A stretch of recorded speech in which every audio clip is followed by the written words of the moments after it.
thank you, Jeff, and thank you for the opportunity to talk about what I think is an important topic. It's an interesting topic. If you take a step back, though, it's not really all that new of a topic. It's a debate or a discussion, an evolution that's probably been going on for the existence of the space community, where we began to build satellites with a very national level focus, a strategic view of the world. And as time has evolved, the technology has evolved, and the threats have evolved, we've determined better ways to use these things in a more tactical, operational perspective. And I think this discussion is a continuation of that discussion. It just so happens that there are some dynamics that are forcing that from a few other new perspectives, from an acquisition perspective, from a budgetary perspective. And in some respects, disaggregation at a more operational and tactical level is just an evolution of a discussion that was started well over a decade up on the Hill. Some of my former Hill colleagues, some of them in the room, I see Brian Green's here. And I hate to say this because it's taken on a bad connotation, but in some respects this is an extension of ORS in that we're looking at trying to find ways to make space systems, small or large, more complementary to existing operations and more relevant to the guys on the ground, the guys in the ships, and the guys in the airplanes. In the end, this is just another, as Peter said, another buzzword. Unfortunately, in DC, in order to create progress, sometimes we have to package things up under titles. And as Marc and I were talking about, that sometimes tends to polarize groups into extreme camps, and then discussions become quite emotional and sometimes almost religious. And I can point back to several of those in my career alone over the last decade and a half. Peter and I are laughing about a couple of them we know we have similar wounds.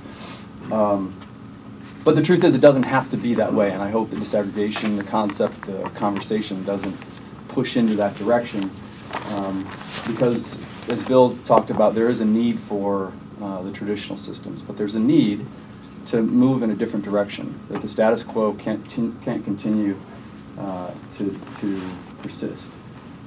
If the status quo was the valid way forward, then I think, in my mind, we'd have to accept that there's no risk to change of our threat environment, no risk to change in our budget environment, no risk to change in the skills that we have available in industry and government to produce the systems that we've attempted to or could produce in the future. And the truth is, that's just not the case. The environment we operate in is very dynamic.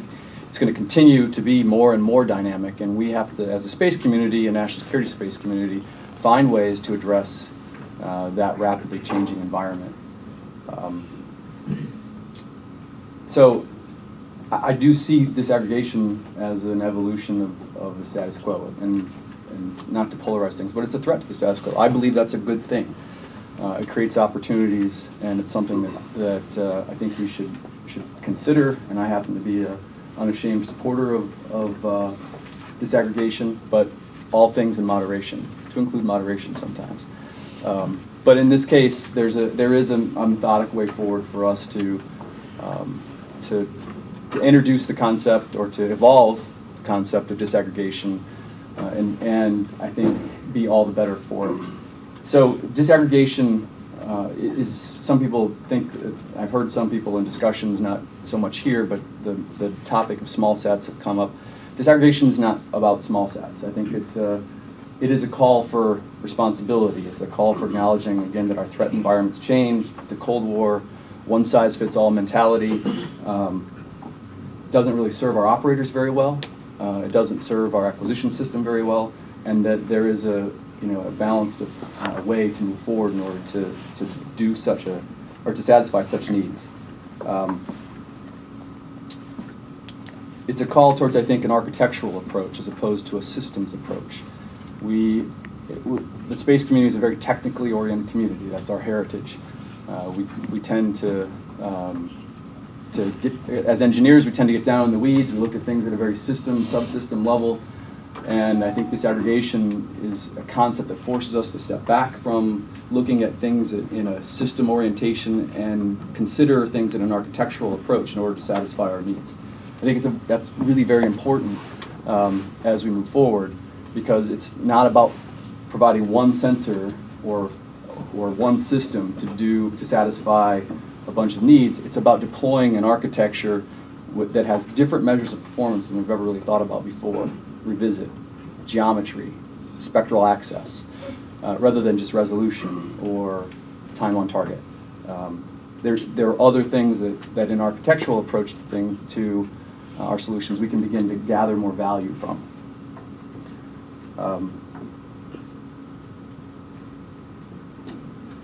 In the end, I think it's sort of a call towards what I call elegant simplicity. Things will get simpler as we begin to phase in a disaggregated approach to things. That is one of the assumptions behind it, that we're going to build less complex systems, and that we're going to do them on shorter time frames, and that we're going to be able to tap into tech refresh in a more agile way. I'm not sold that it's going to be, and when we talked about ORS back 7-8 years ago, I don't think anyone who was supporting ORS would have ever claimed that ORS was going to be cheaper per kilogram, but it was going to right size what we could afford, which meant that we weren't going to get necessarily efficiencies per kilogram, but we were going to be able to buy the 80% solution, and we were going to deploy that in a way that would start bringing value at a much quicker rate than waiting for a 7-8 year system to be produced.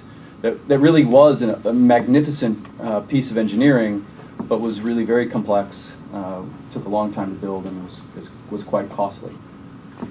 And I think the financial constraints that we operate under now are forcing us to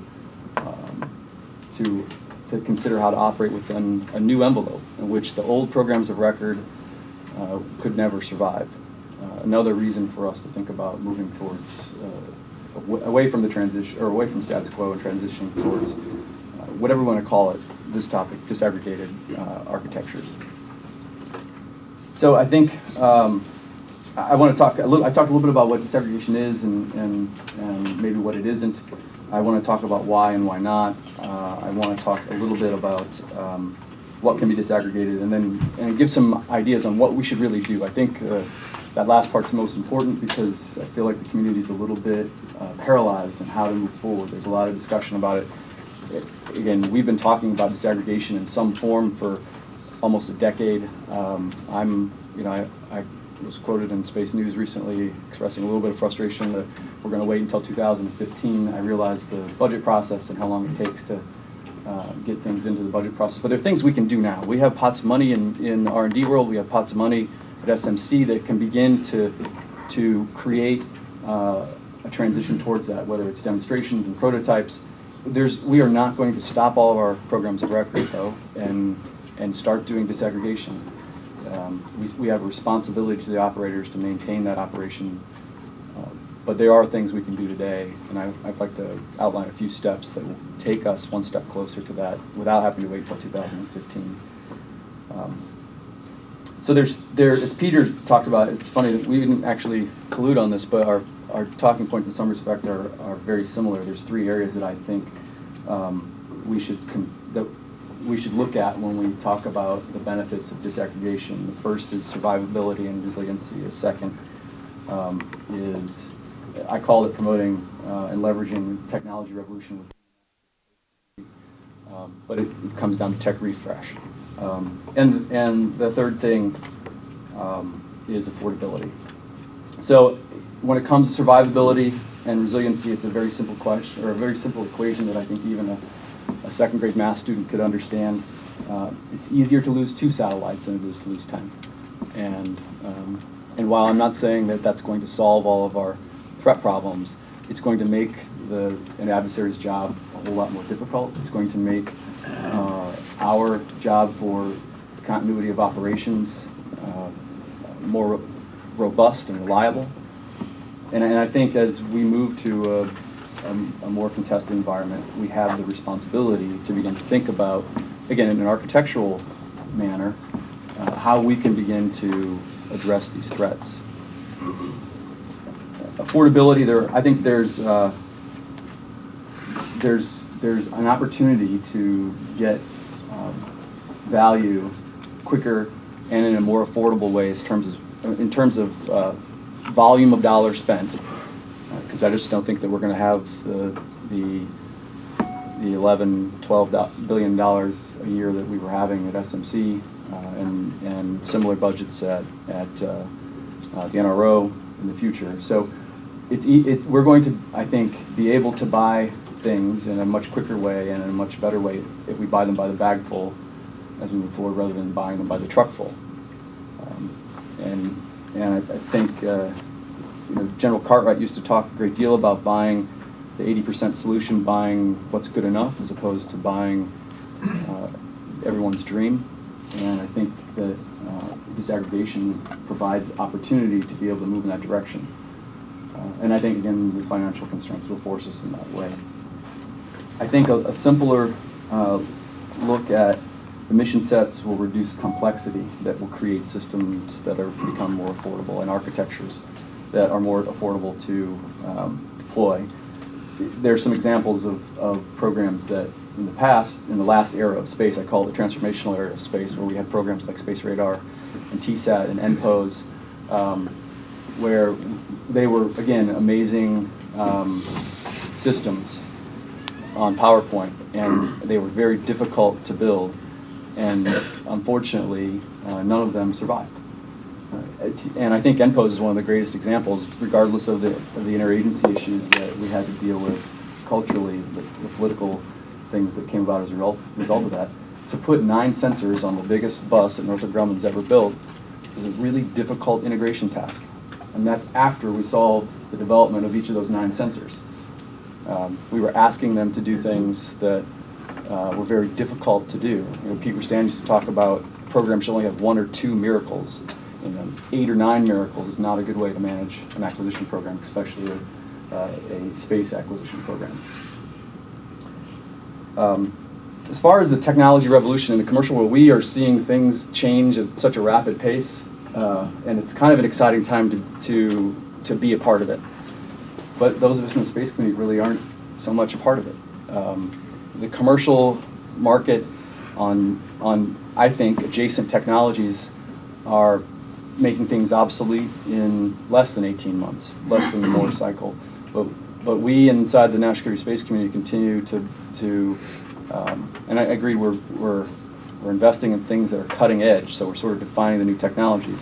But if we, as a part of disaggregation, begin to look at more mature technologies and stimulate through the industrial base more opportunity to iterate on the technologies that they've got, and by building more simple systems, begin to launch more frequently because the timelines go down for build, we begin to be able to tech refresh in a way that we've never been able to do in space before. When we build a system that takes 8 years to build and it lasts 15, 20, in some cases 25 years on orbit, not only did we lose from an industrial base all that opportunity to continue to develop technologies that would push the envelope, we've also asked the operators to deal with really, really old conceptual technology. As an example, and it's a little bit unfair to Lockheed, but SBIRS is a great program. It's doing a great job. When GEO-1 though is on orbit, when it goes past its design life, it will conceptually be a 25-year-old set of technology. We started this program in 1995. It's a very difficult program to work its way through. It's performed phenomenally, but we've missed all these iterations along the way. We didn't encourage the industrial base to think about taking this in new directions. The SBIRS technology does represent the cutting edge, but what did we lose out because we focused on one area and spent a lot of our money on integration rather than pushing the cutting edge of the sensor. I think there are ways through disaggregation to be able to promote that kind of revolution, that kind of iteration in the industrial base, and to, I think, push the leading edge of the technologies that are important, as opposed to creating an integration job that's just so insurmountable. So what can be disaggregated? Because I don't think everything can be, and I don't think everything should be. Again, a balanced approach to disaggregation is the way we ought to move forward. I think that from a PNT perspective, we can look at integrating ambient signals outside of the GPS system. We talked about things like iGPS. We talked about, DARPA's got a very interesting program going on right now where they're bringing in FM signals and Wi-Fi signals, and they're trying to integrate it all into a coherent picture and a representation of PNT for the future. Now, certain austere environments are not going to be able to provide that same sort of old Loran-like type capability. But there are other things and other approaches from an augmentation perspective that I would consider part of the disaggregation concept that we should consider from a space-based perspective, and from a air and terrestrial-based perspective. In IR, we've looked at, we've seen the success, I believe, success of CHIRP, and the opportunities that we could begin to develop from that. CHIRP, though, was, well, so the COAM study, which took place in 2008, was one of, at least from my experience, one of the first joint IC DoD assessments of how we could begin to disaggregate our IR system. And it was, I think, it was a great architectural approach that opened the dialogue. It's a real thing that we can point at and begin to think about how to build towards something like that. There are other options from IR. We can, within spectral range, we can begin to disaggregate or think about the values of disaggregating. And we do some of that already with different sensors. The question is, what's the right way to deploy them from an architectural perspective? And then we can think about orbit, and I think that's one of that was one of the best recommendations of the COAM study, was looking at how to deploy different sensors in different orbits with different geometries, and to optimize things within the IR world for mission. There's long been a struggle between the intelligence community and the DoD about how to do missile warning, missile detection, technical intelligence, battle space awareness, and with one system, and to be fair, a user mentality that sort of neglects a couple of those mission sets, we've only optimized around a couple of areas. If we began to disaggregate, we could begin to address some of those other mission areas that have been neglected for a while, I think, in a much better way. MilSatCom we talked about, and I'm glad to see that Space Command and SMC is thinking about ways to look at unprotected versus protected versus wideband disaggregation. And again, I think that's more than just, this is a great example of it's more than just the government building systems, but it's how do we tap into commercial systems as a part of this disaggregated architecture. GeoInt, this is one where I certainly have some perspectives on. I think another great example that I think DARPA is looking into is the CME program, where they're looking at deploying multiple EO sensors to be able to get, again, geometry, revisit, hopefully eventually spectral access. But we've gone through some of this before, both in IR and GeoInt, where there are technical constraints, but the biggest dynamics are often political. And this is an area in particular where I think we could make great strides if we just agreed to come to the table and find a solution that didn't polarize the religious camps that exist within this. We can look at, within the GeoInt world, dividing things up by spectral capabilities, by broad area collection versus point collection, which many have talked about in the past. And I think probably more than any other mission area, this mission area would benefit from an evolution to an aggregated system, from an aggregated system to a disaggregated system. And the last, I think, is weather. We've looked at how to. I've heard a lot of great feedback from Space Command in particular about wanting to see how to disaggregate weather. In some aspects, the solution that came out of the White House after MPOS was a form of disaggregation, but I think that was a political solution. There really is some technical opportunity and some mission opportunity to be able to disaggregate some of this.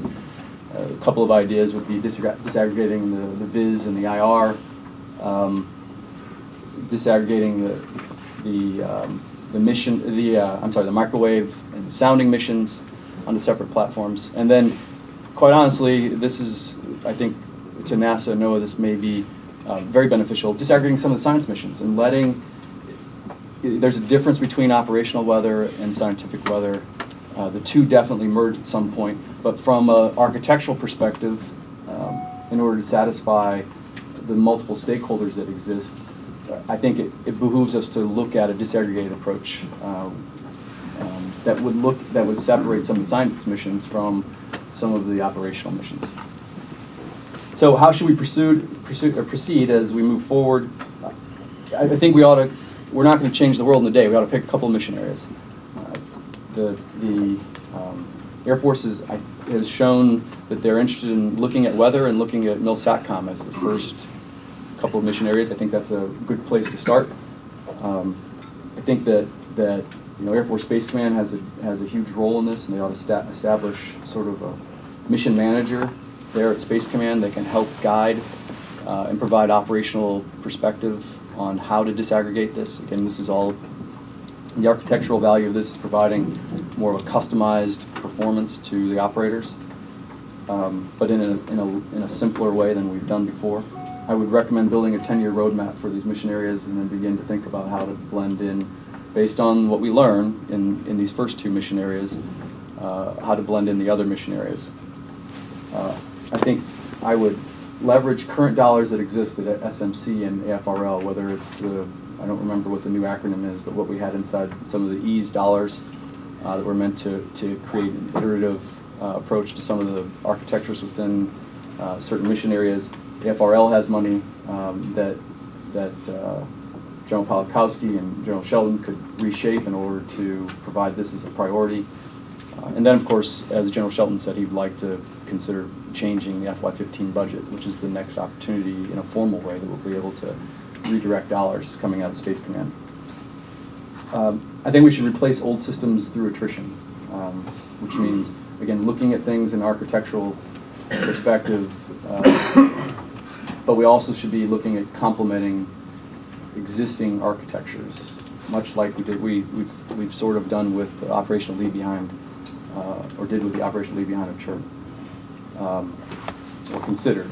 I don't think we really began to move some of the data into the operational world, but there's an opportunity there to begin to complement existing platforms and architectures with some of these smaller, simpler sensors that we can deploy. And then, I think the requirements guys are going to not necessarily like this, but I think we shouldn't let requirements documents drive what we end up doing in disaggregation, at least in this first phase. It's about buying what we can with the dollars that we have in the time frame that we need them. And so I think that, as long as we have a robust requirements process that requires us to go back and update some of the requirements documents, or to generalize them more based on what we've learned through the process of disaggregation. So I think that disaggregation is a positive trend and in a long evolution of this national security space community. I think it's a good thing. I think it should be done in a stepwise fashion that brings all of the interested parties together to the table. I mean, I think even when we get involved in polarized religious debates within the community, we all want the right thing to happen. The problem is we just stop listening to each other. And disaggregation could potentially become one of those polarizing topics. So I'd like to challenge not just industry, but my former government colleagues to